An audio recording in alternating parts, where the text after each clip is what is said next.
were you told that you might have multiple sclerosis or MS? That we cannot confirm it, but it is possible. Now you're confused, you're scared. Do I have it? I don't have it. What should I do? We get a lot of messages from patients stating that they had an MRI, they were told that this could be MS, but it's not. Now they're confused.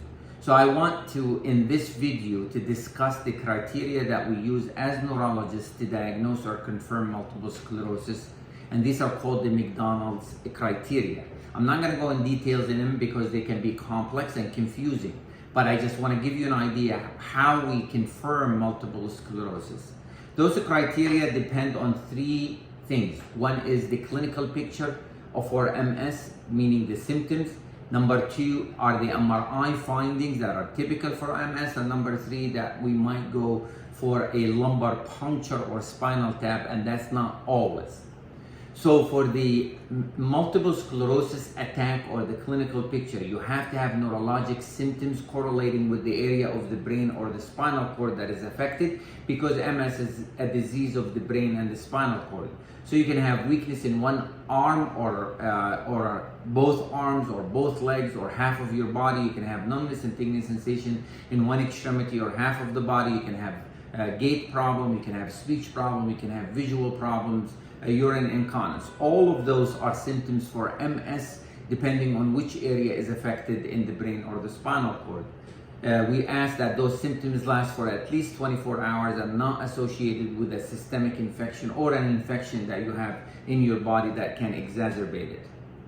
Now, for the criteria, if you have two attacks, now you might have had an attack times ago, but you did not go to the doctor because you did not think it's important. So we get the history. So if you have two attacks separated by time and you have two white lesions or spots on the MRI typical for MS, that confirms multiple sclerosis. We're done. It's confirmed. Now, if you have two attacks but one lesion on the MRI, for that time we say probable MS, and you might have to wait for another lesion or another attack to occur. But if you have one attack and two lesions, and at that time we might go to a spinal tap to look for what's called oligoclonal bands, that are a marker for MS, or we might wait for another attack or another lesion.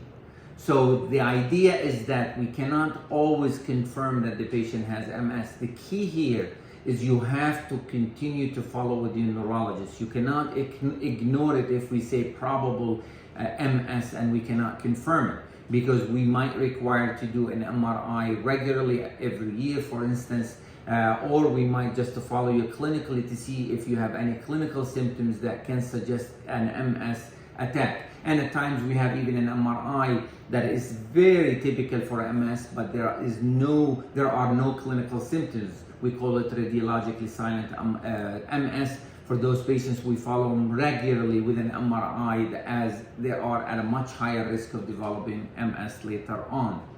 So what I wanted to emphasize, if they confirm MS, get the treatment. If they say probable MS, do not ignore it. Follow up with your physician, with your neurologist regularly, just to make sure that it did not convert to, or it did not become a confirmed MS or continue to be probable.